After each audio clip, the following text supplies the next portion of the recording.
I did it. I just did it. Okay. I may have beat you to it. All right. Let's just do an update here. See if that works. Let me see if that. Okay. Badlands Media. Upcoming. Okay. Let's hit play. No. All right, I probably shouldn't. It says we're live on Rumble, but let me. Yeah, the words are the right words, but the reality. It's like when you're being told that it's raining outside, but you look out, but from the weather forecast, and you look outside, and there's no rain. Okay, we're live now. What's up, everybody? Welcome to Breaking History. Sorry about that. We just had a what's that guy's name? The guy who calls everyone a pinhead. I don't know. Yeah, the guy from Fox News who says we'll do it live. Whatever his name is, irrelevant now. But we'll do it live. Welcome to Breaking History. I'm your host, Gordon McCormick. This is Matt Ehret. We are back after a hiatus last week and 2 weeks without Matt.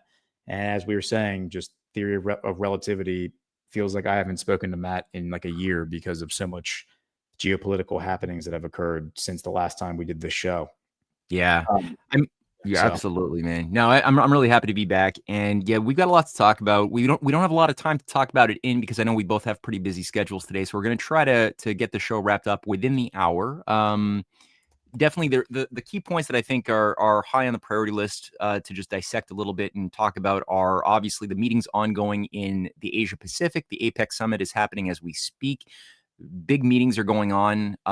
Deals are happening both for the public as well as behind the scenes. So we can definitely speculate on some of that. The Arctic has had some major breakthroughs. Things are heating up there. And obviously, I'm curious to get some of your thoughts on the Latin American situation, the Caribbean, some of the saber rattling going on down there, especially in regards to the. I mean, it's just sort of a narrative chaos operation, right? On so many levels, pertaining to what exactly is the U.S. agenda towards Venezuela. So, where would you like to start, Gordon?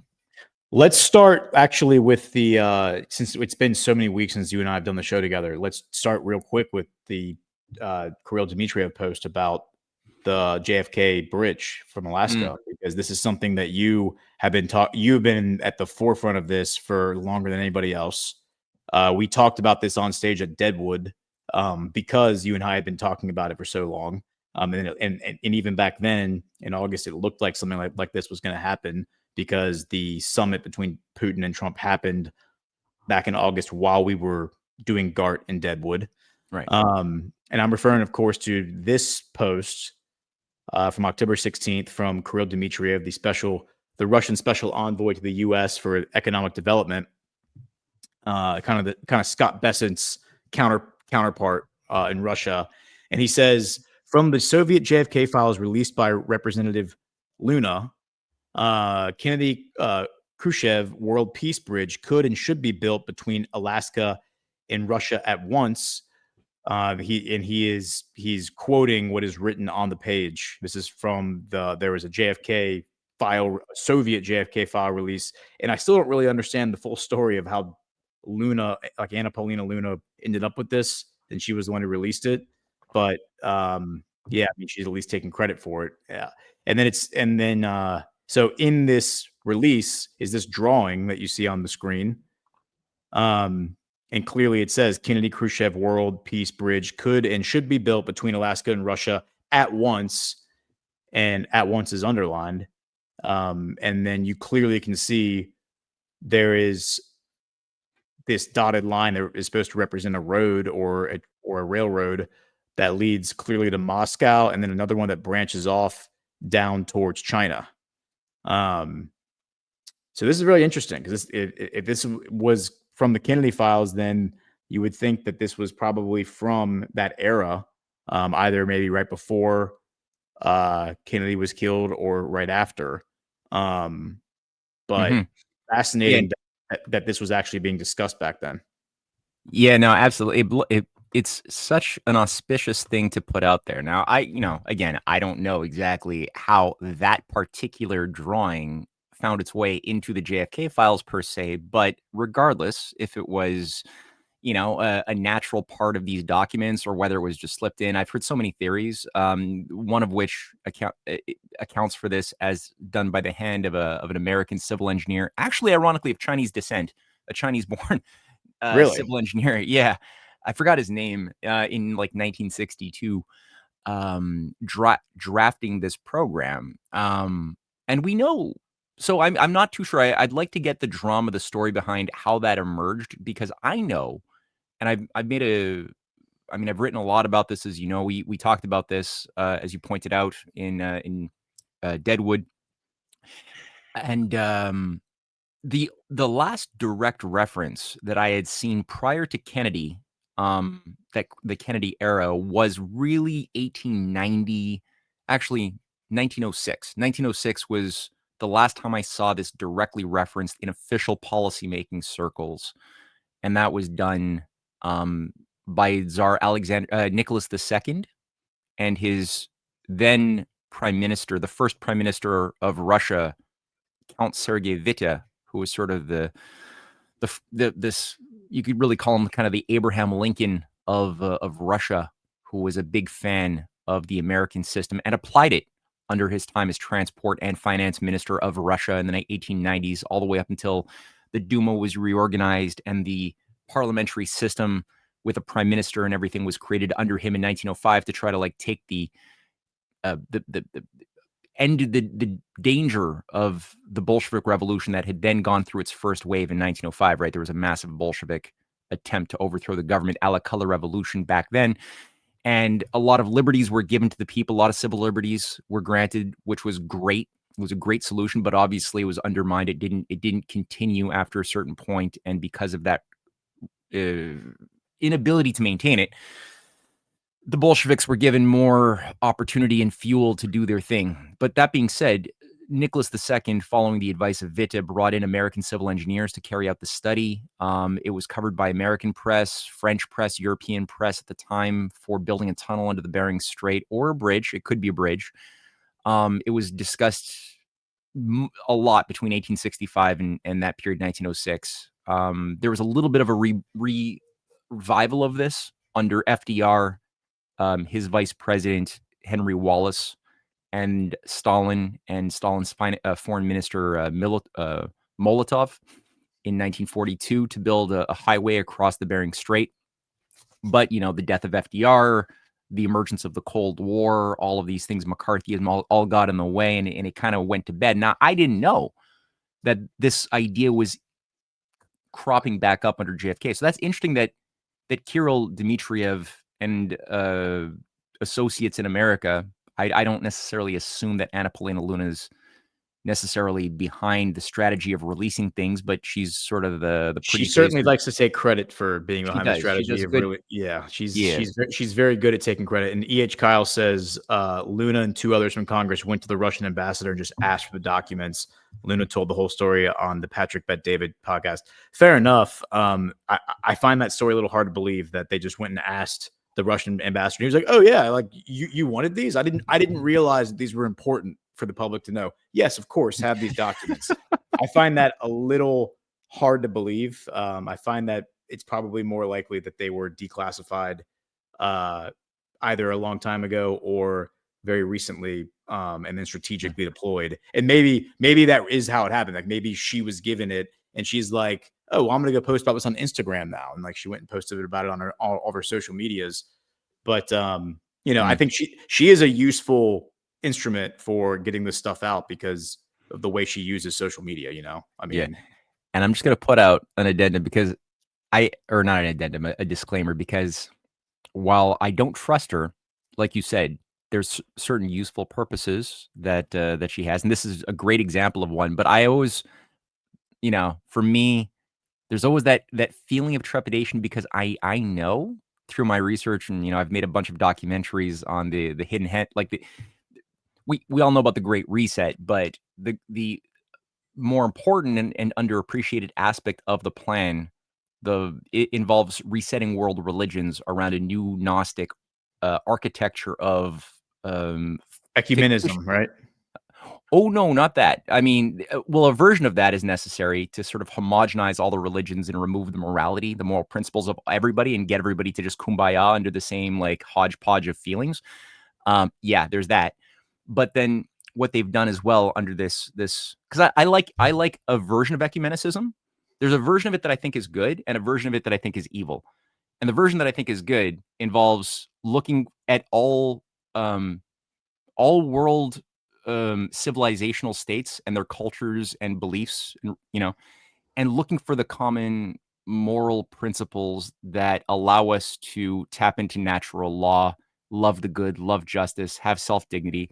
And you'll find like it takes on different forms in different religions, but you'll find it if you look for it. And that's a really great basis upon communion with other cultures that are different, but you want to respect their difference and find something beautiful in them that you can work with and even and enjoy that, admire and trust. And then you got this evil version, the way I'm looking at it, which is like look for the most irrational. From the book of Revelations, where they say that that the Antichrist is gonna merge all the religions into one, and basically like take the throne as the ruler of humanity. Yeah, the bad one. Yeah. Yeah. So Annapolina Luna is playing a big role in the UFO disclosure operation, and I've gotten a sense in my research that there has been forged documents that they have slipped into the various JFK files that have not yet been released, but I think it will be. I think that there's a preparation of the zeitgeist that's already been underway for a couple of years to prepare us to expect that JFK was killed for such reasons like not that he was trying to end the Cold War and end colonialism and build big projects and revive the American system of Lincoln. No, none of that. But rather that he was trying to expose Area 51, U.S. alien collusion, and so the deep state Galians, right? The Galians, yeah, to kill him. Yeah, exactly. I actually love the idea that this map is a forgery and that it was slipped in there, because I could actually make the argument that was done with like altruistic intent. Like, hey, let's put this in there because then we can deploy the narrative that this bridge was actually something that JFK was working on and he wanted to build. And then it's just like what wonderful timing that Kirill Dmitriev is saying with modern Boring Company technology, and he is tagging Elon Musk's company. This can become a Putin-Trump tunnel connecting the Eurasia and Americas for less than $8 billion. So that is fantastic. So whether I can look at this bicamerally, whether this is a real drawing that actually was in play during JFK's presidency, or this is something that Putin slipped in there because he's like, I want to do this, and this will give us the narrative vehicle to look to deploy it as a historical document that we're gonna bring back and kind of like a completing the circle of like the Trump JFK storyline. I like it either way. So I'm perfectly okay if this is a forgery. It's a brilliant forgery if it is.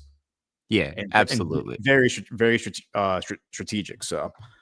Well, okay. So on this note here, so let's take a step back here. We'll talk a little bit more about this next week too. I alluded to the fact that I made a documentary. I'm going to encourage people between now and next week to try to watch my documentary. It's 36 minutes long, not too long.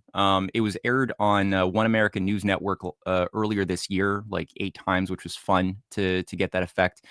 But the documentary goes through the history of it, the fight to stop it, and the hope to bring back the Bering Strait idea to turn the Arctic into a platform of cooperation instead of war. So we're going to talk more about that next week. And I'll send a link. I'll put a link in the description box of this video, in the comment section, at least, of this video for people to watch it. Yeah. Congratulations. That's awesome. That's badass. And I really hope that it gets like recognition, because like I said before, you were the one talking about this way before anybody else was. In all fairness, I got this from Lyndon LaRouche. So originally in 2006, I first encountered this, and I was challenged to put together a conference with a few of my colleagues in Ottawa to promote this to members of Parliament and the Embassy Corps. And it was called Canada and the Coming Eurasian World was the name of this conference. And it was well attended. We had something like 8 ambassadors, a bunch of staff from various Senate and parliamentary offices came, and we had it was a 2-day event. And it was a great learning experience for me. And I didn't know about this, but again, it was the Canadian branch of the LaRouche organization. And it blew my mind that this was even an idea, let alone something that was being discussed and respected by policymakers from Latin America, even came from Asia. A couple from Russia came. So it was a big mind blower, and it really directed my attention towards looking at Canada and the US and history in a very different way, which is what was behind a lot of my efforts to, over the years after that, reconstruct a better understanding, a better narrative of what is Canada in the context of the battle by the British Empire to destroy and undo 1776, and how Russia saved the USA. So anyway, a lot of that, it was Lyndon LaRouche who really focused that. And he'd been bringing this idea back to life since the 80s, since before you and I were even born. So mad respect to the old late economist. And well, that's and please put the link to that documentary in the comments so everyone watching on replay can watch it. But yeah, this is a good table setter for this brief conversation we're gonna have, because I do see the death of JFK as hitting the pause button on all these things, like the golden age, like the emerging golden age that could have been. And basically we branched off on this alternative timeline because of his death, and have since basically lived under the boot of these terrible demons, these demonic Satan worshiping pedophiles, who are just the worst people who've ever lived, frankly. And they're still very much alive and empowered today, and call themselves Republicans and run the GOP, as well as the Democrat Party, among other institutions and agencies. I see Trump, I've said before, I see Trump as the spiritual, and I'm certainly not the first person or the only person to say this, but I see Trump as the spiritual successor to JFK, much like I see MBS, Mohammed bin Salman, as the spiritual successor to King Faisal, who was friends with JFK, and JFK gave him a lot of guidance for when he became king of Saudi Arabia. So I think that can kind of start us on this quick little discussion. And I don't have all the articles that we've been talking about. Before we transition to that, just quick question.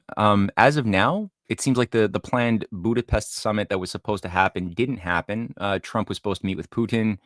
It was canceled on the Trump side. And before we transition to the Middle East and the developments in APAC, what's your take on that? What do you think is behind that? Oh, yeah, it's a great question. So I think that all these conflicts, like the theme that I'm seeing is that the conflicts that we're seeing, and by conflicts, I'm referring to the narrative disagreements that we're seeing between Trump and other world leaders, is WrestleMania-level theater. I think the Budapest summit is going to happen this is like a replay of the Singapore summit in 2018. And for those who aren't familiar, there was a planned Singapore summit between Trump and Kim Jong-un on June 12th of 2018. And then May 24th of 2018, Trump put out a tweet saying, Kim Jong-un is fat and stupid, and because he is being a jerk, we're I have to cancel the summit. We can't make the summit happen. Sorry, everybody. So they canceled the summit. And then all of a sudden on June 11th, Trump jumps on the Air Force One and flies to Singapore, and they have the summit June 12th in Singapore. Now that was the famous video of him and Kim Jong-un walking out in front of the flags and shaking hands, and Trump gesturing at the camera. And then a year later, June 2019, was when they met at the DMZ and he walked into North Korea. The Hill, of course, wrote an article about this meeting that's going to happen I think it's probably going to happen on Friday, between Kim Jong-un and Trump in South Korea, which is going to be huge. And they, of course, reported that the first time they met was in 2019. That's because you have a bunch of idiots working for the MSM. But the first time they met was June 12th, 2018. And the premise is that it was canceled narratively, and then it just happened at totally as scheduled. It was pretty much nothing changed in terms of scheduling. Trump just tweeted that it was canceled, and so everyone was like, "Oh shit, okay, well I guess we're not going to do this." And then it happened anyway. So the Budapest summit hasn't been scheduled. It's just been teased as something that's going to happen imminently. And then when these reporters asked Caroline Levitt whose idea it was to go to Budapest, she said, your mom, which was hilarious and the exact level of respect that the MSM reporters deserve. And then Putin actually came out right after that, and Putin said, "Oh, it was Trump." He was asked about it when he was on stage at some other summit he was at, and he said, "Oh yeah, it was Trump's idea. Trump was the one who proposed Budapest." And of course, the reason they're going to Budapest is because of Viktor Orban. Viktor Yep. Orban being a member of NATO, being a member of the EU. He has been he was recognized last year as like the spiritual president leader of the EU when he went and visited Putin in Moscow. You remember? Do you remember that Yep. summer of 2024? He went to visit Putin, and they were like, "Oh, well, here." I think Putin even called him the president of the EU. That was hilarious. Yeah. So, like, it makes perfect sense you're going to go to Budapest because Budapest is a place that is still recovering from the World War II and still like undoing. They're way further ahead of everybody else in terms of like reversing the gears of time and going back to like where they were before the communist takeover.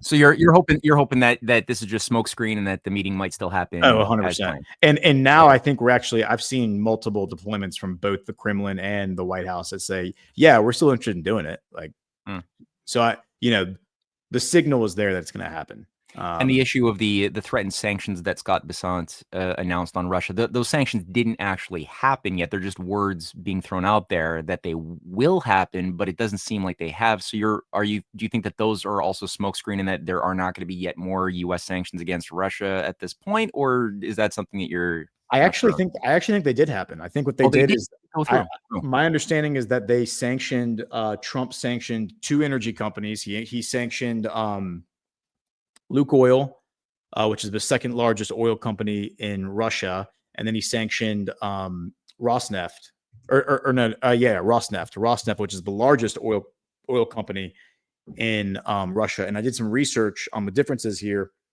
Both of them, Lukoil was formed in 1992, like basically out of like the aluminum wars.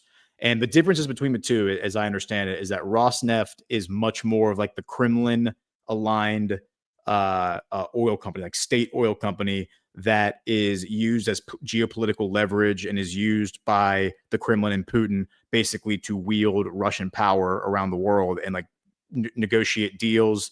And it very much operates with like along the lines of like the political desires and political agenda of Vladimir Putin. Whereas Lukoil is actually very Western aligned and it operates as like a totally independent corporation that has almost no state influence or state ownership. The guy who founded it, whose name escapes me at the moment, is Azerbaijani and ran it for 29 years from 1992 until 1920 or from 1993, I think is when it was like officially incorporated until 2022 when he resigned.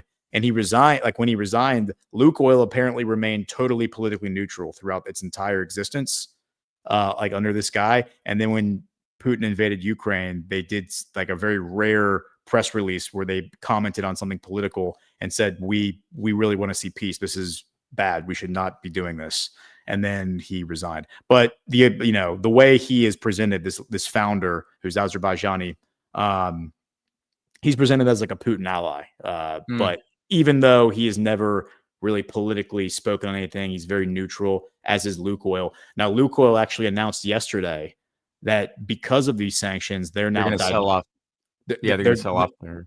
They're selling off all their subsidiaries, which I think is a pincer move. Because if you look at, like, I was looking in last night to all of their subsidiaries are all in Western Europe. They're in Switzerland. They are in bed all over the place with the West. And like, unlike Rosneft, like I said, is Kremlin aligned. Well, but who will be buying up those Lukoil assets? And they do have stuff in Iraq too. They say here, I was just looking it up, 75% stake in Iraq's Korna 2 oil field, one of the biggest oil fields, Bulgaria, Romania, but Kazakhstan, Azerbaijan too. It has gas condensed projects. So yeah, like who would be purchasing those, do you think? I don't know. It's a really good question, and maybe the answer is that maybe we're seeing a decentralization of these big corporations, right? That kind of like wield all this power and control all this oil. Who knows? But it is interesting that like the dynamic between those two, where it appears that Lukoil is globalist aligned. That's the way that the AI, when I was having the conversation with AI about it, AI basically explained to me that Lukoil is globalist aligned, while Rosneft is Kremlin Putin aligned.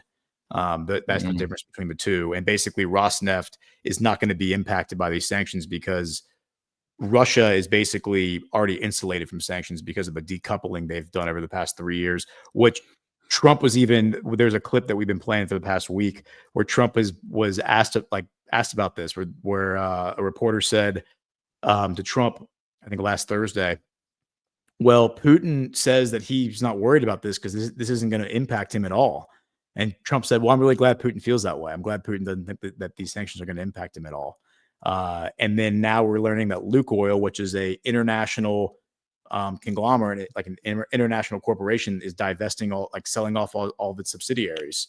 To me, this is like signal of going after these big globalist technocrats. By the way, the founder of Lukoil is identifies as a technocrat. So these are like technocrats, globalists, those people.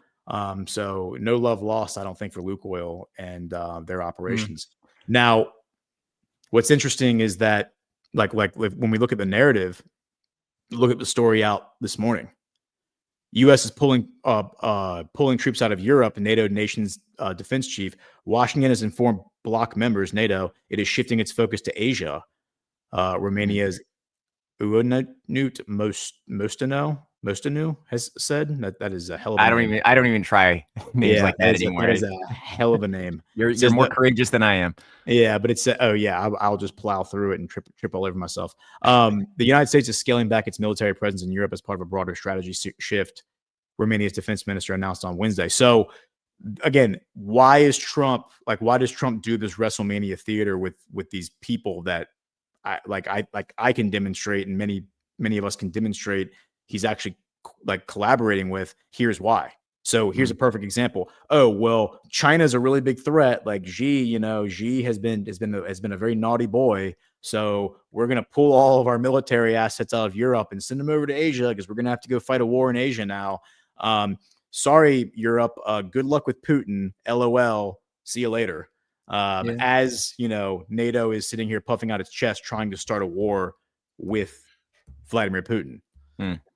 All right. So the timing of that is very, very, very interesting. And then right here, like I just see in the margin from Putin, Moscow could pause operations against encircled Ukrainian units. Russia is willing to allow journalists into the area and suspend combat operations for as long as they are there, the president has said. So he's basically saying like, oh yeah, I mean, we can kill all these people if we need to, or we can just pause and let the journalists go in there and kind of like report on what's happening. Total control. Like Russia's in total control here. And then here's another story in the margin. Ukraine will never retake lost territories. NATO members defense chief. This is Italy's Guido Crosetto. So they got like more signal out of Italy. Italy has demonstrated it's definitely among the most based European. Definitely. Yeah, that's a major break from the narrative, coming from a major NATO official as well. That's very interesting. So hopefully, let's keep our eyes peeled on that one. The media is trying to really like hype this up. The fact that there's like certain missiles that have been provided by the U.S. and the fact that the Keith Kellogg operation or proposal to go for some sort of a weird frozen conflict has obviously been rejected many times by the Russians, by Lavrov, who just said there's no way that that's going to work. So they're trying to make it seem like there's a lot more disorganization. But then when you see these sorts of signal, it does imply that there's more of an agreement behind the scenes to try to find some form of a resolution than we're being told. So that's good to hear. And before we transition away to the APEC summit and the Middle East more broadly, maybe let's listen to a word from today's sponsor, Benson. Yeah, I was going to suggest that. Yeah. All right, so let me just run this thing here. All right. Welcome to Benson Honey Farms, where every jar is pure gold. Benson's Honey is excited to be back on Badlands Media with their latest 2025 honey harvest, straight from their farms in Nebraska. While they've been busy working to improve our state politics from the ground up, they never forgot the importance of sharing the best honey around. Did you know honey isn't just a sweet treat? It's a natural medicine, perfect for alleviating allergies, soothing upset stomachs, or as a delicious natural sweetener for baking. Benson honey is never heated, ensuring you receive it in its pure raw form, full of natural goodness. At Benson Honey Farms, quality and purity is top priority, and they're committed to providing the finest honey from the hive to home. Join the supportive community and enjoy a special offer. Visit badlandsmedia.tv/honey and use promo code BADLANDS for 15% off your purchase. Benson Honey Farms. Savor the authentic taste of Nebraska and support America's first business. Follow on Facebook at Benson Honey Farms. All right. So there's an interesting thought here from EH Kyle that I think is worth just sharing, and that is, let's see if I can find it. I just saw it on Rumble, but let me make sure I can find it in StreamYard. And if I can't, okay, here it is. Remember when Tucker went to interview Putin and Putin gave him a bunch of documents to bring back? What if the documents actually came back along with others? With Tucker, that's an interesting thought too. Like, what if I do remember that he gave a bunch of I remember Putin was being very disrespectful to Tucker. Like he called him out for being like, you applied to the CIA but didn't get in, right? Mm-hmm. And then he said, he said, don't worry, I'm gonna send you back with a bunch of documents, not translated, of course. You can figure that out on your own. I remember like laughing that Putin was like, I'm going to give you a bunch of Russian documents. And Tucker was like, oh, okay, well, thanks, I guess. That would be really interesting if the documents that they gave him were just all in Russian, and then slipped in there was like the JFK files. That'd be a funny one. Yeah, but the timing of that is like topical because of this Nick Fuentes interview that Tucker did. Released on Monday night, which has the Zionist diaspora in an absolute like hysterics right now. Like I've seen them act like absolute jackasses before, but they have taken it now to a level where they're saying that like Tucker should be expelled from the Republican Party, and anybody who supports Tucker should be expelled from the Republican Party. I see Ben Shapiro's going after Steve Bannon and going after like the heart of MAGA, like the MAGA base, and basically saying that we are a threat to the Republican Party. I mean, I would agree with him. I think that is our intent. Our intent as MAGA is to be a threat to the Republican Party as Ben Shapiro sees it. And that kind of takes us to, before we actually go to Asia and the Middle East, let's go to Venezuela and Colombia, because, I would encourage everyone, since this is going to be kind of a shorter show, we're not going to have time to do the full dig, but go to Badlands Daily from yesterday and listen to the second hour, because I basically spent the whole second hour talking about geopolitics, but mainly talking about Colombia.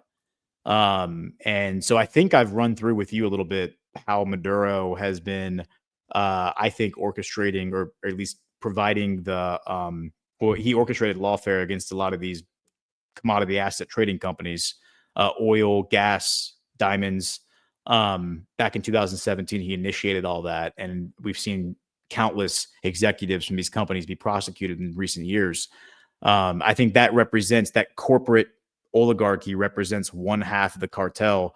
The other half of the cartels, of course, would be like the actual traffickers, like the drug traffickers, the human traffickers, the gun runners, like those people, the more traditional, like Pablo Escobar types, who actually operate in Colombia, not in Venezuela, as people like Colonel McGregor have been pointing out, that there aren't really actually any real cartel operations in Venezuela. It's all really in Colombia. There's a little bit of cross-border action, but they're all based out of Medellin. Like that's kind of like mainstream culture in America. That's, they make Netflix movies and shows about that, right?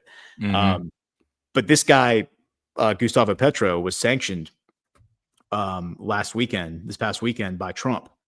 And they said, in a statement on Friday's Treasury Secretary Scott Bessent said that since Petro took office in 2022, cocaine production in Colombia has exploded to the highest rates in decades, flooding the United States and poisoning Americans. And so I went and looked into this because I had already been kind of tracking Gustavo Petro at this point, because I listened to his UN speech earlier this month at the UN General Assembly, where he said that that he had arrested more cartel members than anybody. I think the number he gave was like 70,000 or something like that. And so I was like, well, that's kind of weird. So I went and dug on this, and what I found, Matt, is that this guy, like Scott Bessent, I think is doing kayfabe here, of course. This guy he's absolutely right. In the past 11 months, look at these stories. This is from March 29th, 2025. Colombia arrests Medellin cartel founder Carlos Leader. That Carlos, like Leader, I think I'm saying his name right. He's like any television show or movie about Pablo Escobar. This guy is like a central figure. So he was arrested and extradited to the United States. Colombia to extradite drug kingpin Otoniel to the U.S. Colombia arrests over 200. That is April of 2022. So that's 3 years ago when he came into power. Here's May 6, 2025. Colombia arrests over 200 suspected members of a cartel accused of paying recruits $3,500 for dead police officers. Here's a separate story from a month later. Colombia arrests another 198 suspected Clan de Golfo members. That's the Gulf Clan. The Gulf Clan is the largest cocaine cartel operating in Colombia now. It's no longer the Medellin cartel. And we'll circle back to them in a minute. But real quick, here is a post from February of this year. And here are the generals of the Venezuela or the Colombian military holding a press conference where they're talking about they are disclosing to the public that the ELN is the National Liberation Army. It's a guerrilla army that has operated in Colombia since 1964. It was inspired by all of the people who started it were trained in Cuba. And it was inspired by Che Guevara and Pablo Escobar. And now these generals back in February held this press conference, and they said the ELN, that's the acronym for it, is actually run by the Mexican Sinaloa cartel. So the Mexican Sinaloa cartel actually is backing this Colombian-based guerrilla group, and the reason for its existence, according to them, is to safeguard the trafficking routes for the cocaine from Colombia to Mexico. On that note, President Petro, back in March of this year, he gave a really hard-butting speech where he pointed out, I just got the headline here, Colombia's president says FARC dissident guerrillas are private army of Mexican cartels. And the FARC is like one of the biggest narco-terrorist groups in North America. And that's actually the picture of the second in command, who he was murdered a few years ago, but the second in command of the FARC embracing the then president of the New York Stock Exchange in 1999. We called it the Grasso Embrazo because the guy's name was something last name Embrazo. That is fantastic. Yeah. Wow. Can you send me that? Can you send me that? Yeah, for sure. That's from an EIR article, and I'll send you the headline as well, which I'll just share it right here. But it just falls right into it exactly that it's these Mexican cartels that are protected and really groomed, organized by the international City of London, Wall Street, deep state structures that groomed and developed these agencies as part of their global mafia crime syndicates, international, that are actually operational within other South American countries, and a big one being Colombia, because there's so much cocaine. And that's really the character and the pedigree of these things. So it's for everybody who's being fed all of this propaganda that it's China behind all of our drug problems. It's like, no, you gotta go to these guys. This is Wall Street. This is the City of London. This is the Mexican cartels.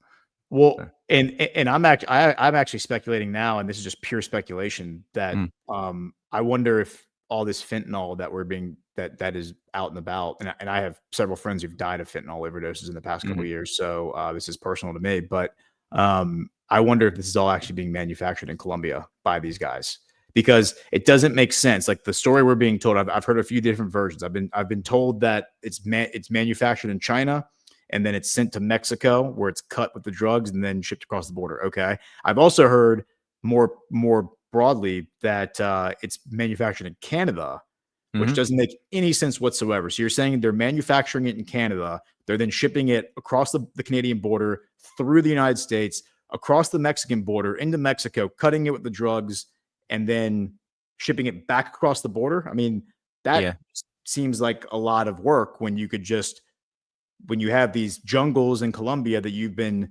refining cocaine in for decades. Why wouldn't you just go there and just set up your operations there, right? So I wonder. I've wondered that for a long time. Is if actually in Central America is where a lot of this fentanyl is being produced. But getting back to this, what like the most damning that I've found out is that Gulf clan group that I was telling you about. They have been in negotiations with them for a while now, but specifically in September, they went to Qatar, and the Colombian government is in peace talks now with Clan del Golfo. And this is a very hard story to find. I've gone everywhere and tried to track it down. I actually had to go to the official government website of Qatar. Here's the Ministry of Foreign Affairs.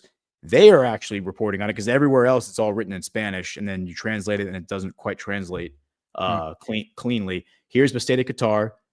September 18th, 2025, the state of Qatar announces its mediation in the peace-building process between the government of the Republic of Colombia and the self-proclaimed Guatanista Army of Colombia, or EGC.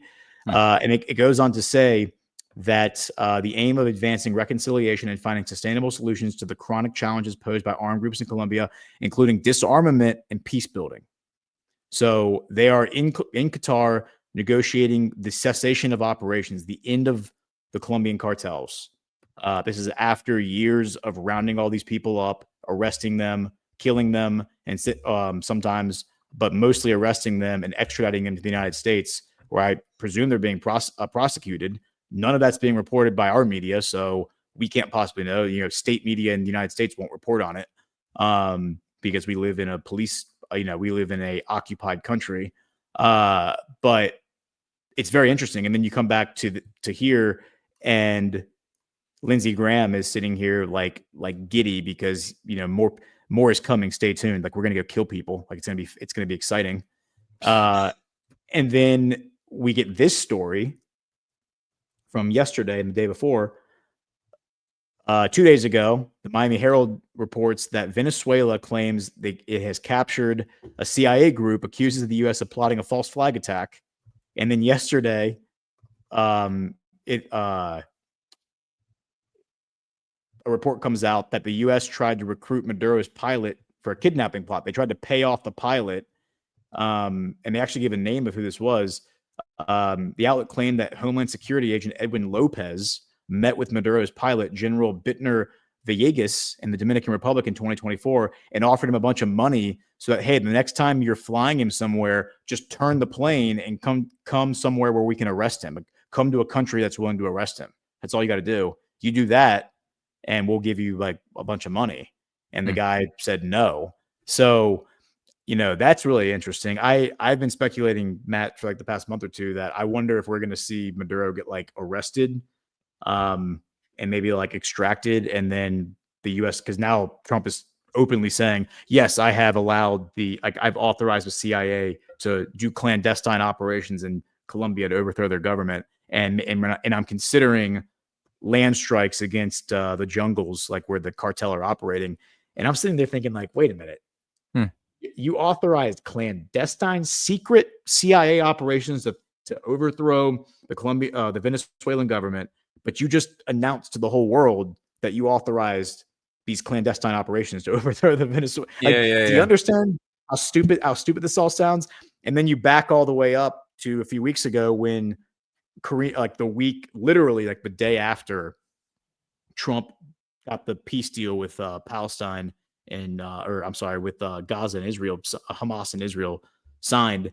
The next day, the Oslo Nobel Committee announced that they weren't giving Trump the Nobel Peace Prize. They're going to give it to Maria Corina Machado. Yeah. Maria. I actually have been calling her Maria Corona Machado. And I've been doing this thing. I need to post them, but I've been doing this thing where I go and I find the images of her like standing on cars, like with the bullhorn, like doing her little rallies. And then I run it through AI and I turn it into like a Cinco de Mayo party and put some Corona, and turn it into like a Corona like magazine ad. And I actually think like a better name for her is Maria Corona Machado. find your beach, or maybe find your beachhead. Maybe that would be her new slogan for her campaign. Well, she definitely qualifies as a potential weapon of mass destruction. Find your beachhead, Maria Corona Machado. So you had said one thing though in a few places, and I'm curious to get your thoughts on this.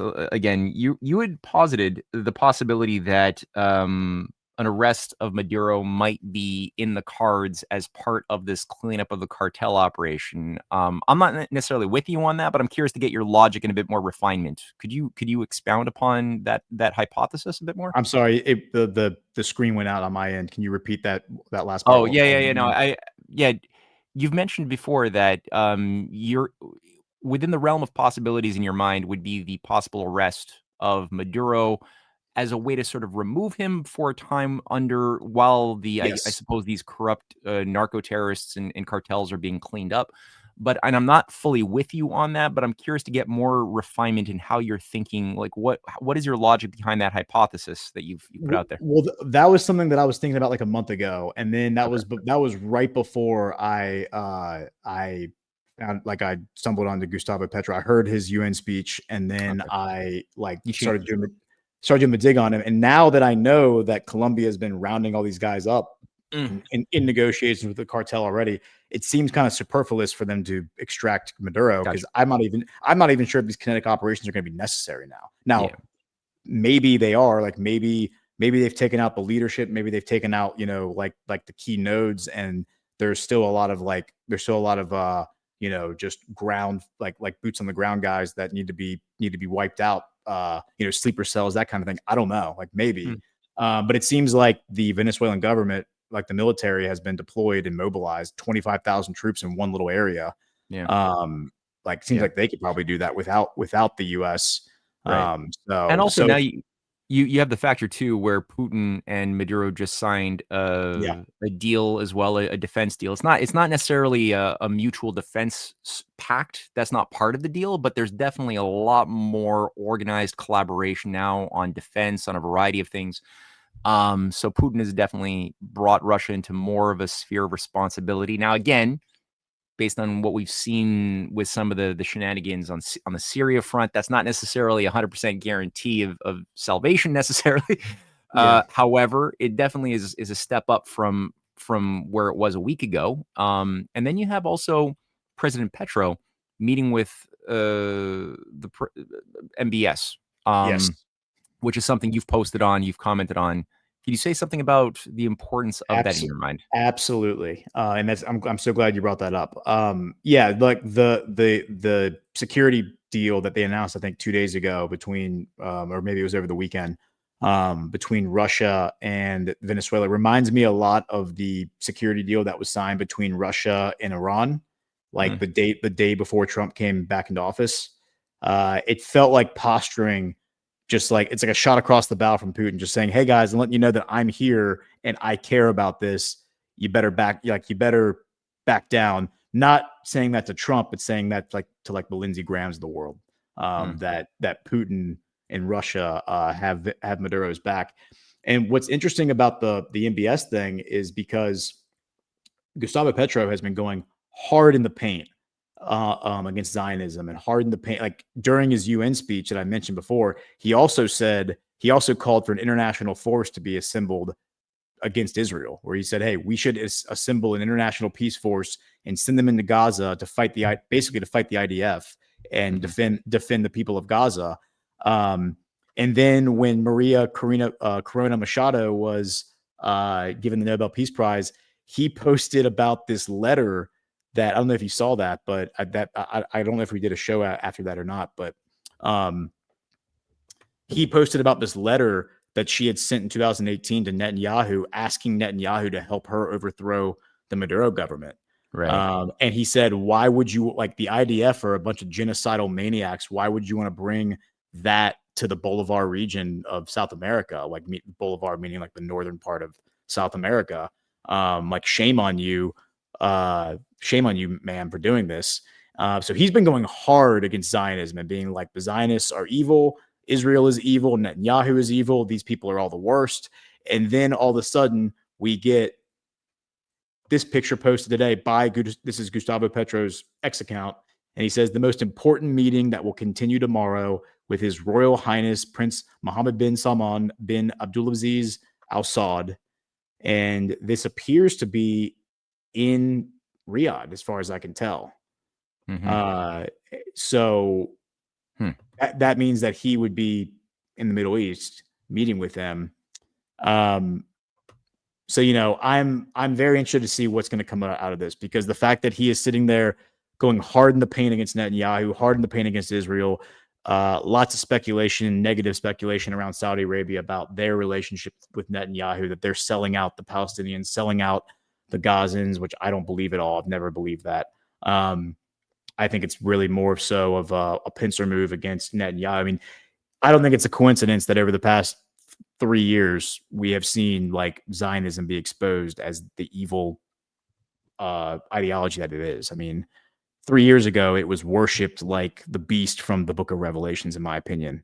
I think that when people talk about in the book of Revelations, when they talk about people marveling at the beast being the Antichrist, I look at something like Zionism, and Trump even said this, I think, in a speech a few days ago. He said, you know, back in the day, anyone who criticized Israel, it's like your political career was over. He's like, now it's like if you support Israel, your political career is over, which is an interesting observation, and I think actually pretty accurate, because that is how much the zeitgeist, the Overton window on Israel has shifted that violently, that quickly. But yeah, I mean, 3 years ago, I think that Israel and Zionism was widely worshipped around the world by Christian Zionists, quote unquote. And that actually brings us to a place where I think we should play this clip now, because I think this clip is a good clip. And you know, I have real consternation when it comes to Nick Fuentes. I actually speculated, Matt, in a private chat back on like September 20th. I said, you know, I wonder if we're going to see, this is when Nick Fuentes like said, well, Israel maybe isn't that bad, and I would certainly side with the Israelis over the Muslims. Like he told Patrick Bet-David that. And then he started suddenly becoming this mainstream figure. And I was like, I really wonder if we're going to see Nick Fuentes start like speaking out against a sovereign alliance figure, maybe not, you know, Iran or Qatar, like the targets of Laura Loomer and Mark Levin, maybe somebody like, I don't know, Nicolas Maduro. And then, of course, he did like I saw a clip he did a few days ago where he said it's actually not a neocon position to want to kill Nicolas Maduro and overthrow the Venezuelan government. It is an America first position. And I'm like, whoa, bro. Like, no, like, no, kid. No. But, and then Tucker's Tucker, like Tucker's an enigma. Like Putin said, applied to the CIA and didn't get in. But this comment here from Tucker, I think is aligns exactly with what I've thought for quite some time. I don't see anything. Oh, hold on. Wait. Did I not? I didn't add it. Here it is. Here it is. Oh, yeah, go to the beginning again.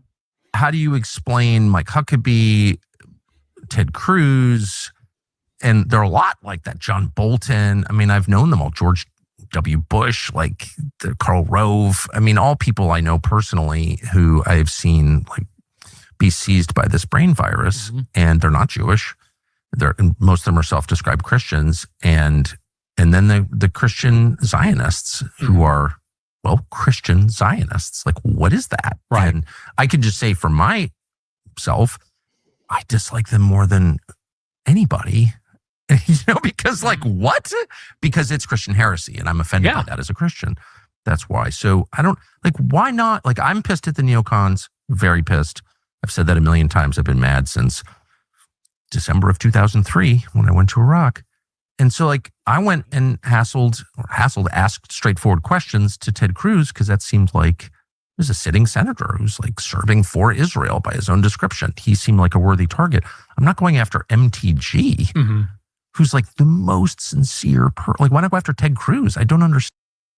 Yeah, and how do you? I think what he was asking him and I haven't seen the full interview yet, but I think what he was asking him was, why are you attacking MTG and not people like Ted Cruz? Which I think is a fair question, because MTG is like the only person in Congress who's actually calling out Netanyahu. Actually, correction, Anna Paulina Luna is now calling out Netanyahu because it's politically safe to do so. But a year plus ago, when Netanyahu came to Congress, she ran up and fangirled with him and got a picture and was like, the greatest leader ever, Netanyahu. So and that was when Netanyahu was asking for U.S. support to go to a war with Iran. And I'm just like, it's like, okay, APL, like, let's stop fangirling over the guy who's demanding us to go start yet another war in the Middle East. How about that? So again, like, I don't trust her either because I think her judgment is horrific at best, if not being maybe motivated by other things. But I digress. Point is that I do agree with what Tucker said there, that I think it's like Christian Zionism is heresy. It doesn't at all align with doctrine, whether you're looking at Jewish doctrine or Christian doctrine. All of it is heresy.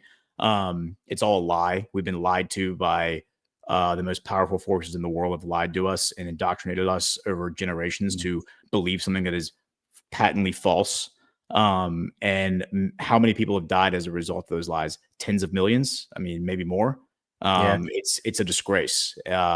So, well, yeah, I mean, my whole shtick is to try to get people to understand and to think about ancient mystery cults managing from above the various narratives, including major political, religious narratives that don't exclude Christian Zionism, the rapture theology of Darby, Sabbatianism, Frankism.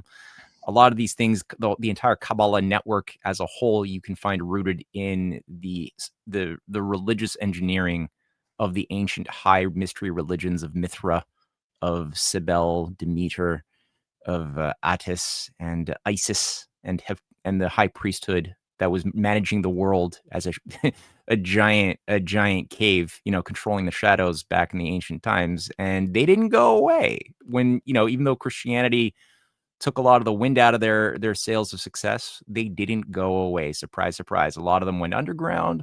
A lot of them infiltrated various Christian orders. A lot of them infiltrated various Jewish orders. That some of them had already been there, and it was colluded together. Some of them were also there behind Muslim esoteric orders and Zoroastrian esoteric orders, but they're all the same cult at the end of the day that wants to merge the profane and the sacred into unity, right? Merging of moral opposites into unity. Yeah. That's the the evil ecumenicism. They're all about that. Whether it's the more modern incarnation of the Rosicrucians and the Theosophists, or their left-hand path, shadow of the Jesuits, which work together as the tyrannical sort of hand that then forces a Luciferian rebellion against the very predictable, constrictive nature of a Habsburg Jesuit-run iron fist, and you control then the rebelliousness of those who seek liberty, but then you redirect liberty towards licentiousness and effectively like Crowleyism. The do what thou wilt will be the whole of your law is as the new freedom. So that's the game. It's just, rigidity and hedonistic freedom, and both sides. It's a giant joke. It's a sick joke, and they'll infiltrate and do it in every religion to undermine the religions from within. So that's my thing. But definitely a lot of this is coming to the surface, and I appreciate that there's people now have more mental muscle to lift heavy ideas that they were formerly not able to lift. So we'll see where this goes. I'm enlivened though by a lot of this. But before we go on, let's do one more commercial. I just want to point out that I agree. Let's do the commercial, and then I think what we'll do is we'll touch on the Asia thing. Like, we'll just say I can go probably. I can honestly push it for maybe 20 more minutes if you want. Yeah, that's fine. Yeah, I think we can do that, and then we can maybe do a full recap, because there's going to be some big things that are going to happen tomorrow and the day after tomorrow, I think. But before you do the commercial, I just wanted to point out, I jest about the unity thing, because I think when some people say unity, what they really mean is capitulation and silence. And you're seeing that now being weaponized against like people who are sympathetic or support like what Tucker Carlson is doing, and like what the message that Tucker Carlson said in that clip right there is they're basically saying, well, you people don't want to be part of the Republican Party, then you don't want to unite with us because you want to criticize what we're doing. How dare you? Like, we need unity right now. We don't need division. And it's like, no, brother. As Jesus said, I did not come to bring unity. I came to bring division. two brothers against three brothers and all that. I want people to question everything. And I definitely think that's the spirit of this age, is that we need to question everything and we need to argue and debate things in earnest. So unity, I think, is a poisonous word. Yeah, consensus. Like it's weird, right? Like the found, and then I'll read the ad, but but like that's the basis upon which any viable republic has vitality and hope for existence, is that there's a faith that we can have differences and use God-given reason to talk through differences, to have debate, to lean into discomfort, and not just like look for the security blanket of always being right, of just having all the right answers, of always being in a safe space where you don't have to be offended emotionally. That's not how republics, the idea of a Republican form of government is premised on the individual who can work through ideas to challenge each other with the love of truth at the end of the day, that's animating all parties towards getting something better as an outcome of what you had going into it, and knowing that iron sharpens iron.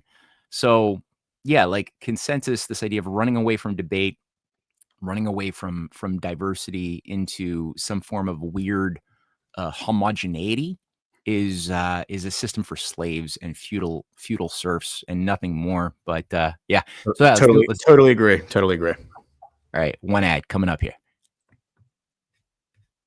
Oops. All right, here we are.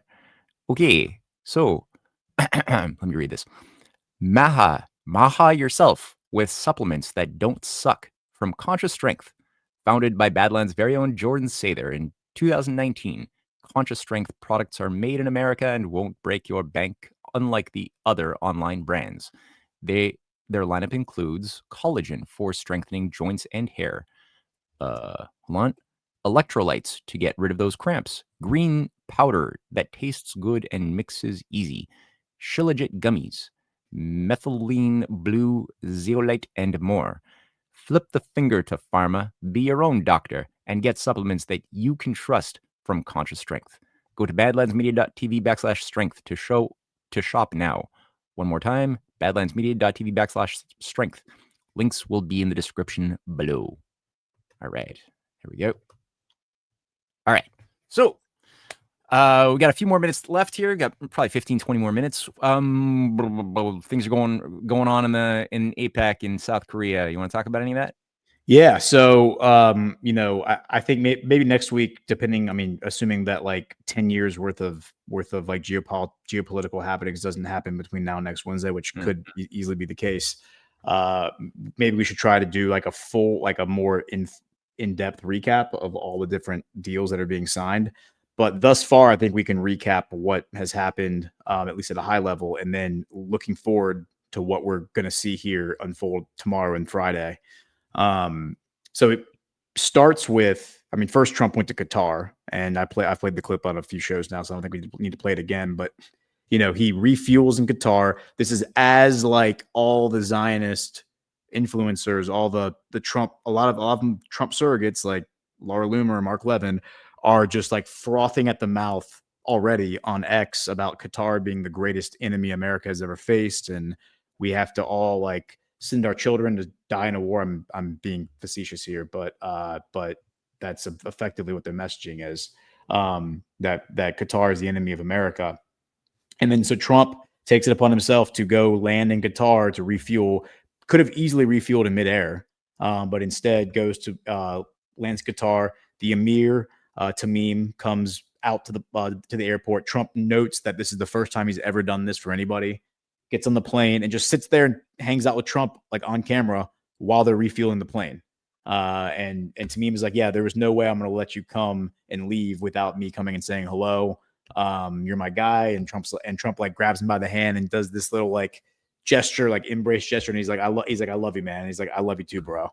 And this is a callback to the Article 5 deal that we signed with Qatar last month after Israel bombed Doha, which I think is kind of like a signal as to what's coming, and also maybe a little bit of a proof that maybe the Abraham Accords weren't designed to protect the Arabs, or weren't designed to protect Israel from the Arabs, but rather to protect the Arabs from Israel. That's what I've speculated since 2022, and maintain that. I think that's why the Abraham Accords were written, and that's why Netanyahu did not want them to be signed, and he tried to back out the night before.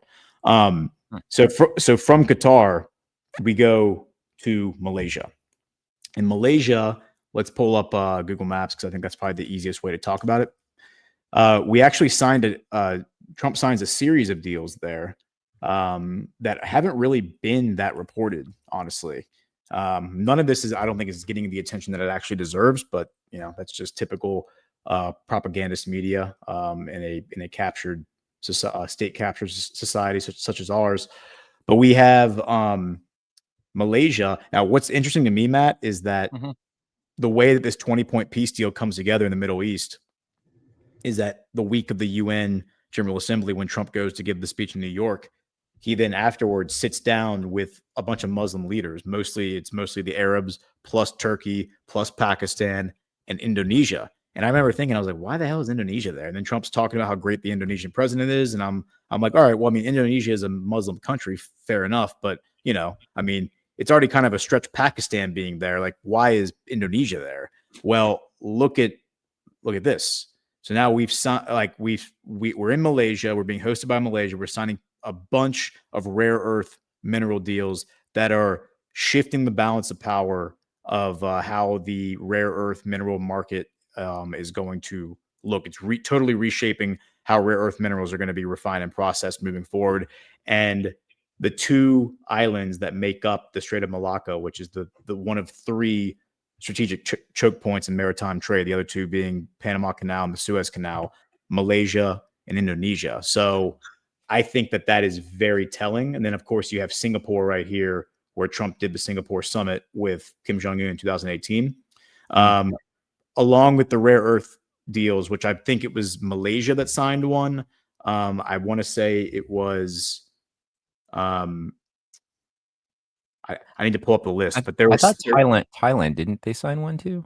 Thailand signed one. I think it was Malaysia signed one. It might have been Indonesia that signed one as well. But multiple countries signed rare earth mineral deals with the United States that fundamentally change the way that rare earth is going to be mined, but then also more importantly refined, because China basically has had a monopoly on that almost for quite some time.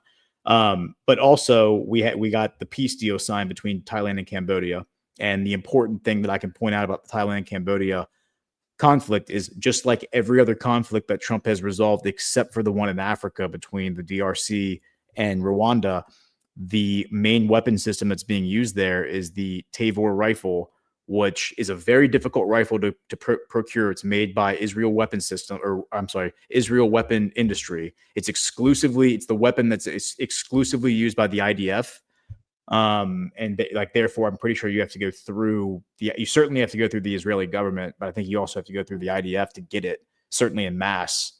I have a friend who owns one, and he said getting it, he had to call in a lot of favors to get his hands on just one, but to order a bunch, I mean, you have to know people in Israel.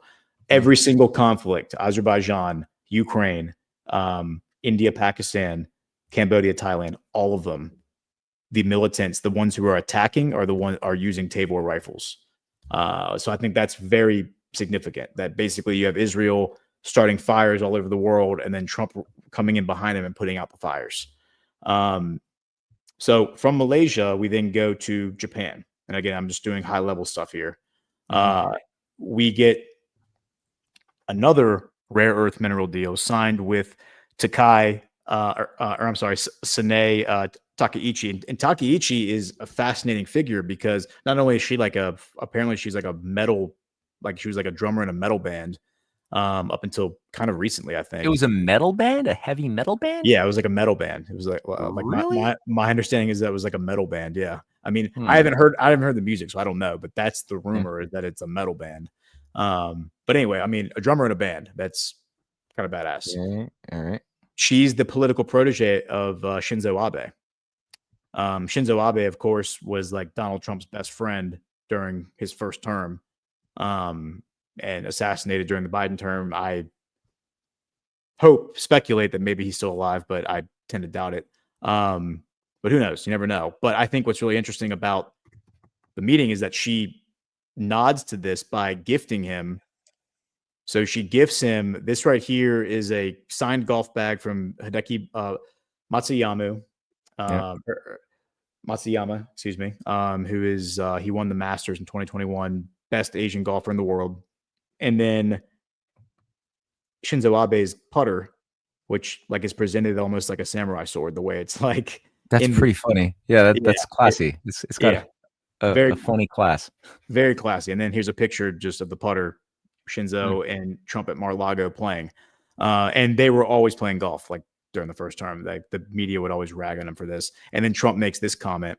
I know that you are increasing your military capacity very substantially, and we've received your orders for a very large amount of new military equipment, and you know that we make the best military equipment in the world, the jets, the missiles, and everything else, and hopefully we don't have to use them very much, if at all. But we appreciate that order, and we very much appreciate the trade. We're going to do tremendous trade together, I think more than ever before. We're just signing a new deal, and it's a very fair deal, and we look forward to welcoming Japan into the United States and a continuation, and it's something that everybody is very, very excited about. Yeah, and so the significance here, I mean, the cynics will all say, well, isn't this like posture, like warmongering and military-industrial complex? And I think you're missing the point. This is fixing what was put into place as a result of World War II, where a security deal was signed that basically said that Japan was not allowed to have a standing army or navy. They were allowed to have a very small reaction force. And then the United States, the U.S. Navy would basically serve as their military and their security guarantee. And so as a result, Pacific Command, I think, like absorbs much of the military budget. And we always have an aircraft carrier. I think when we sent those aircraft carriers to the Mediterranean because of like the whole Iran situation, that was the first time ever, like since World War II, that we didn't have a aircraft battle fleet battle group in the Pacific, like like around Japan. That is how much commitment the U.S. military has invested into the security of Japan, but really Southeast Asia, this entire area that you see on the map here. That like the security of this whole region, not only the South China Sea, but really more importantly, Japan and Korea, because South Korea is our number one trade partner. And so the fact that we're now like, it certainly seems way, and the person who started this trend, by the way, the Japanese leader who started the trend was Shinzo Abe. He started buying military equipment from Donald Trump. And now Donald Trump's continuing that trend with Takaichi. And she is, I think, going to establish a Japanese military, which then will allow the U.S. military to pull out of the Pacific and come home. And then we can hopefully shrink our budget and stop spending, $1 trillion a year on our military, which is insane.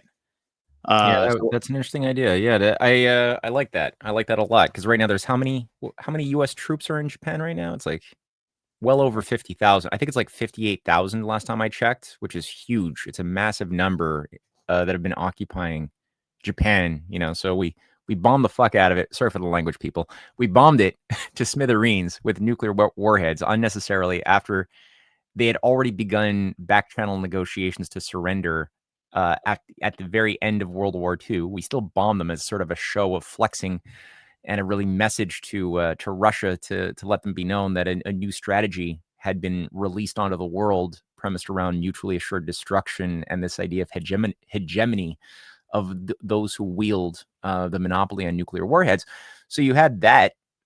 And then immediately we started occupying Japan and haven't really left. And people forget that. And then South Korea, we immediately went to war with South Korea in an unnecessary war. There's still 28,000 troops based there. And there are, I'm sorry, there are currently 52,852 U.S. military personnel stationed just in Japan. But it doesn't even include South Korea or any of the other places in the Southeast. The danger that this causes, as well as the financial waste and sucking of American financial resources into maintaining this, is insane. It's so insane. So if, like you said, this could be an excuse to really drive the building up of a national military for Japan, then that's good. And similarly, I would say on that note, people could say, well, that still doesn't change the policy of the war plan of military encirclement of a NATO growth in the Pacific. However, there is a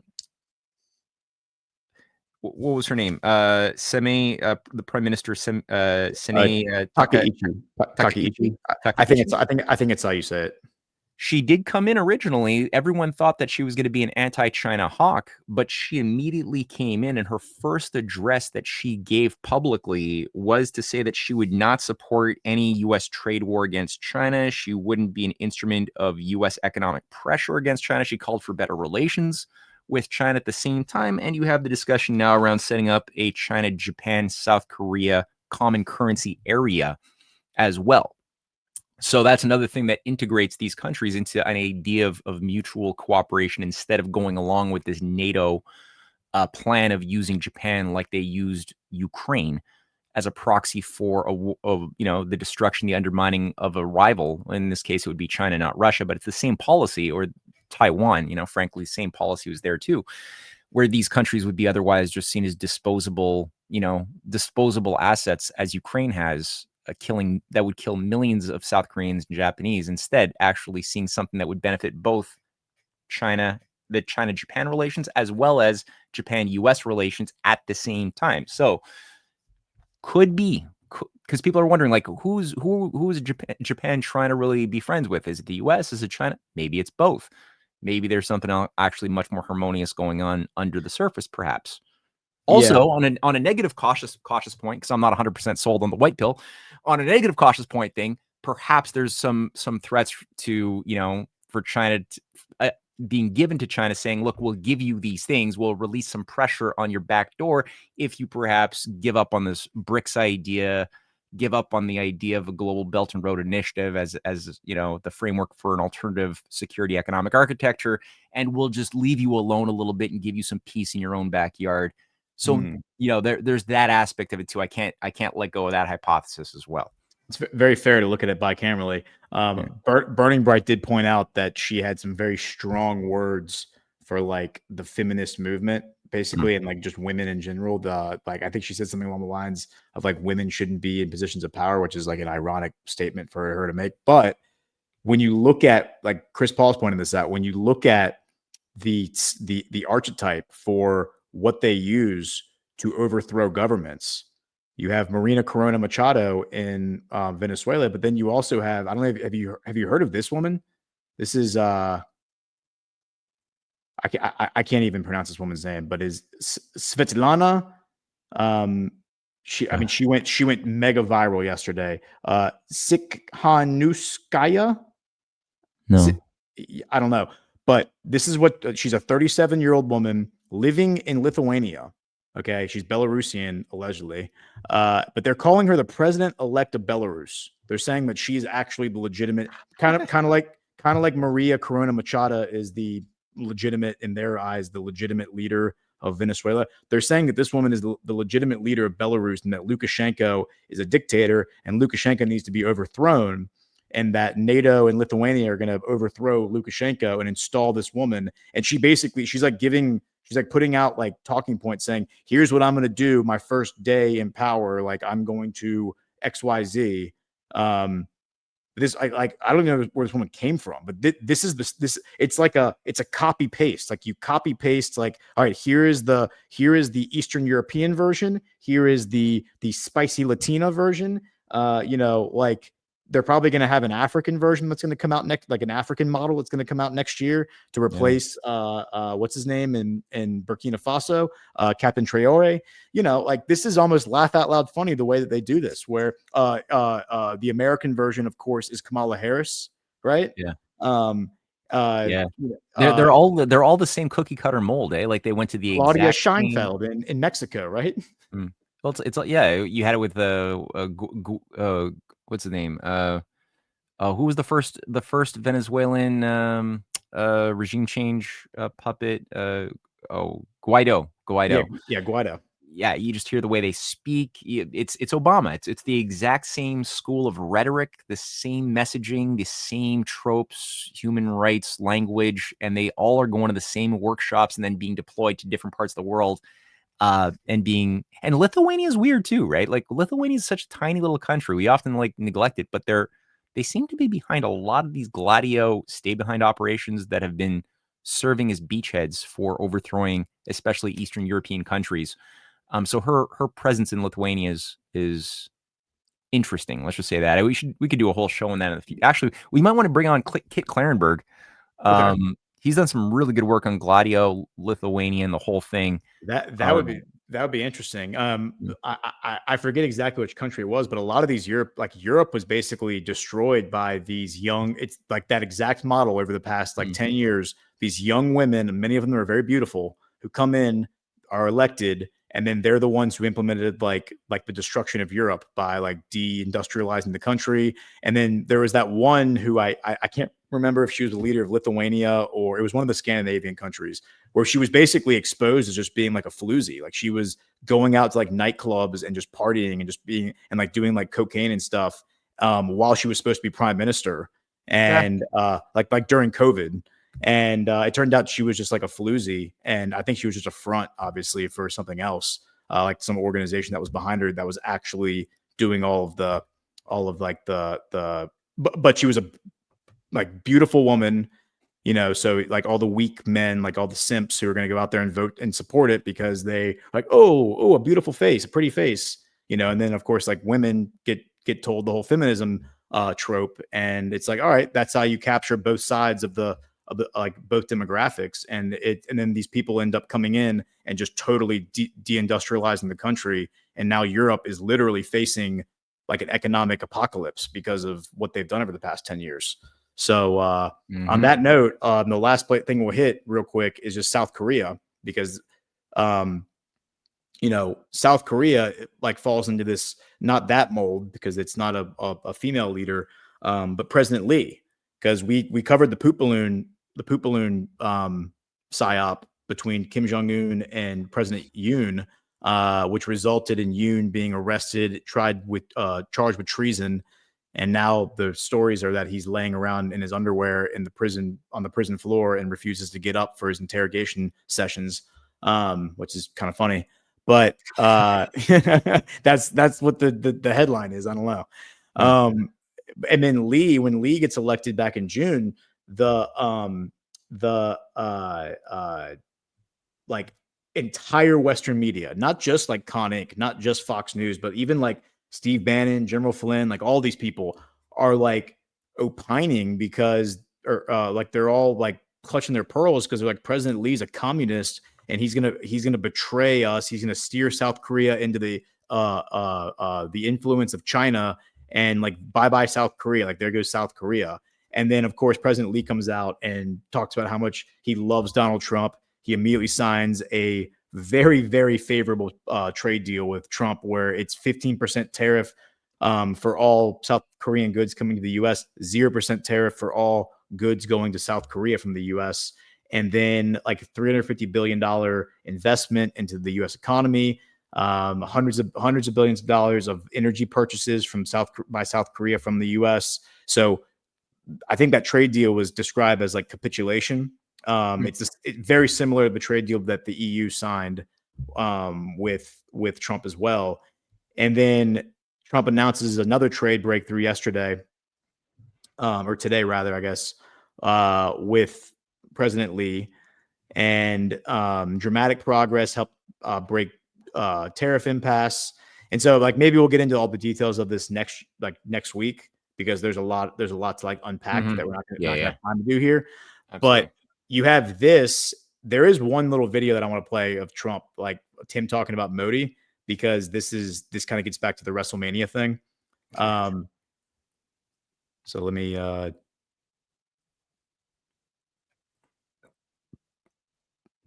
And Pakistan. So I'm doing a trade deal with India, and I have great respect and love. As you know, for Prime Minister Modi, we have a great relationship. Likewise, the Prime Minister of Pakistan is a great guy, and the Field Marshal, they have a Field Marshal. You know why he's a Field Marshal? He's a great fighter. He really is. He's a great guy, too. And so I know them all. And I'm reading that 7 planes were shot down. They're going at it, and they're really starting to go. And it's a big thing. These are 2 nuclear nations, and they're really going at it. And I called Prime Minister Modi. I said, we can't make a trade deal with you. No, we must make a trade deal. I said, no, we can't. You're starting a war with Pakistan. We're not going to do it. And then I called Pakistan. I said, we're not going to do trade with you because you're fighting with India. And, 2 nuclear nations. And they said, no, you should let us fight. They both said that. They're warring. They're strong people, I'll tell you what.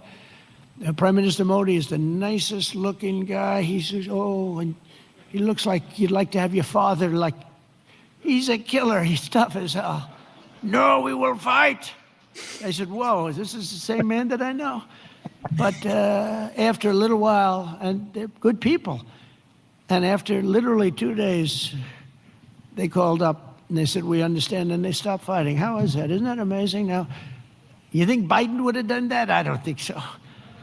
Most people wouldn't have thought of it, but, So I think it's funny that he's like calling out Modi. He's like, Modi's presents himself as like, he always does like he does. I'd call him the hugger in chief. I think he seems like a very, he's very handsy. He likes to hold people's hands. He likes to, he probably slaps. I think he does a lot of grab ass, in a very respectful way, not in a creepy way. But then, of course, Trump's like, he's a killer. Like, this guy is a killer. And he does the imitation of him. I think that, again, this is the theater that Trump is kind of helping to orchestrate, where a lot of these countries get to maintain their dignity and their respect because he's describing them as strong warring nations, but they're all coming to the table because for a greater good and a common cause. This sets the stage for tomorrow, because tomorrow in South Korea, Trump's going to meet with Xi. And they signed the TikTok deal, I think, yesterday, if I'm not mistaken, or maybe it was last night I saw, because, they're a day, like 12 hours, 18 hours ahead of us, whatever it is. So they signed the TikTok deal, I think, last night, today, whatever it is. And then tomorrow they're going to do, I think there's going to be some big developments from this meeting with Xi. And then, of course, the really exciting news is this news that Trump is going to extend his trip because he's going to meet with Kim Jong-un. And is that verified? That's verified? I haven't seen anything like concrete about like where it's going to happen. I think all of that's going to be played very close to the chest. But Trump says he would extend his trip to Asia to meet Kim Jong-un. He's like, yeah, I'm here in South Korea. Like, I'm right here. Like, let's just do it. He already said at the beginning of September, right before the UN meeting, that he really wants to meet with Kim Jong-un. But by the end of the year, he's like, yeah, I think we'll definitely meet by the end of the year. This is the opportunity. He's in South Korea. North Korea is right there. I think what might happen is we might see Kim Jong-un come to South Korea, which would be a hell of a symbolic gesture for the supreme leader of North Korea to travel to Seoul, to South Korea, and meet with the U.S. president. I mean, that is like the most clear-cut signal you're going to get the Korean War is over. I mean, I would assume that the supreme leader is classified as a war criminal by the South Korean government, considering they're still technically at war with one another. So I think we might see Kim Jong, and President Lee has been very sympathetic to Kim Jong-un, very sympathetic to negotiations with North Korea, which is one of the reasons that the war hawks, that the Republicans hate him. So I think that we might see this happen, and I think it's probably going to happen on Friday. I think tomorrow we're going to get Xi, and then Friday or maybe Saturday we're going to get Kim Jong-un. Maybe Trump flies to North Korea. I don't know, but I think it would be a much bigger gesture, which is why I think it's being played close to the chest. Is they don't want to put it out there where it's going to happen, but I think it's going to be Kim Jong-un coming to South Korea. All right, you heard it here first, guys. All right, Gordon is hypothesizing that Kim Jong-un would actually be coming down. So we'll see. We're going to find out pretty soon, and it'll give us a lot to talk about next week. Before we round out the show, there's 2 ads that still need to be read. One is soft disclosure tallow and a lot more, and then another one is a reminder for GARTs. So for those who haven't gotten their online tickets, I don't know if there's still live tickets that are for sale, but definitely people can tune in online. Check these upcoming 2 ads, and then I'll have something myself to say as well. So first up, here's Soft Disclosure. Before skincare went synthetic, people used something simple, something real, tallow. Grass-fed and finished beef tallow is packed with vitamins A, D, E, and K. Nutrients your skin actually knows what to do with. It locks in moisture, restores elasticity, and defends against winter dryness. No water, no preservatives, and no BS. Unlike plant oils or chemical creams, tallow mimics your skin's own structure. Elbows, hands, knees, post-shave, anywhere your skin's crying for real moisture. Perfect for gifting or keeping your own skin soft when the cold hits. Visit softdisclosure.com and use promo code Badlands for 15% off. Ancient Care, modern truth. Soft Disclosure. All right. That's number 1. Number 2 is Gart. Here we are. Here on the sun-kissed shores of Cocoa Beach, where the ocean meets the horizon, the Great American Restoration Tour continues on November 6th through the 9th, 2025. Badlands Media gathers patriots like you, not just to talk, but to rebuild. From truth-telling panels to unbreakable bonds, we're restoring the soul of our nation, one conversation at a time. This is the heart of the Space Coast, where the rockets defy gravity and dreams touch the stars. Feel the thunder of innovation that powers America forward. Together, we're not just healing the past, we're blasting off into a brighter tomorrow, a future where truth prevails, families thrive, and America leads once more. Join us in Cocoa Beach. Get your seat or your virtual stream pass now at badlandsmedia.tv/events. Launch is imminent, and you don't want to miss this liftoff.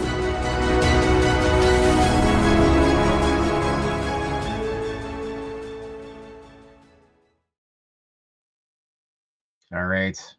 Yeah, I wish I could be there for that one. It looks great. And again, Florida, Cocoa Beach looks like an amazing sunny experience, and it's getting very cold where I am. So alas, I'm gonna miss this one. But I'll be. Oh, sorry, go on. I have breaking news actually. Oh, go on. We have a post from Gustavo Petro about a new alliance has formed, a coffee alliance between Colombian coffee and Arabic coffee. One of my the war is over. The conflict is finally over. One of my professors in history professors in college was like I don't know what the word is, but he was like a certified coffee expert or whatever. Like he would like go to conferences about this, and he would always talk about how Arabic coffee was like the greatest thing ever. And now you have Gustavo Petro talking about an alliance between the Arab coffee and Colombian coffee. If we can get some Ethiopian coffee on that list as well, like we can get a Ethiopian, Colombian Arabic alliance, this is the real sovereign alliance here. Yeah. Starbucks better watch its ass, because we got the Sovereign Alliance coffee brand coming out. No one's gonna be sleeping on the job. No. All right. Cool. All right. So one last thing. I just want to ask people if they're watching this right now. Obviously, if you're watching it, you're watching it.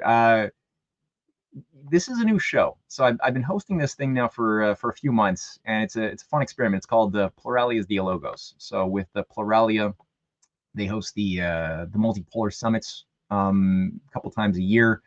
And Alex Craner has talked about that with us on the show in the past. So, I've got some fun guests once every 2 weeks, and it's an experiment. So I'm trying to get more and more people to check this thing out and grow the channel. So if people are able to subscribe to Pluralia Dialogos and just follow it, the next episode is going to be this coming Sunday, dealing with, obviously, the Apex Summit. A lot of the stuff we talked about, we're going to talk about with a couple of guests. So that's one thing. And just a reminder, check out the documentary, The Arctic Theater for War, Theater for War or Global Cooperation. That's in the description box under this video, or the comment section under this video. And yeah, I guess we gone through more than I expected, and for longer than I expected, but that's okay too. It was fun, as it always is. So Gordon, thank you so much, and thank you everybody for joining us on this week's Breaking History, and we'll see you again next week. Take care. Yes, we will see you next week. Thank you so much for joining us, and don't forget to hit the thumbs up on this video. And a special thank you to all of our advertising partners. Please remember to shift your dollars to support those businesses that support Badlands Media.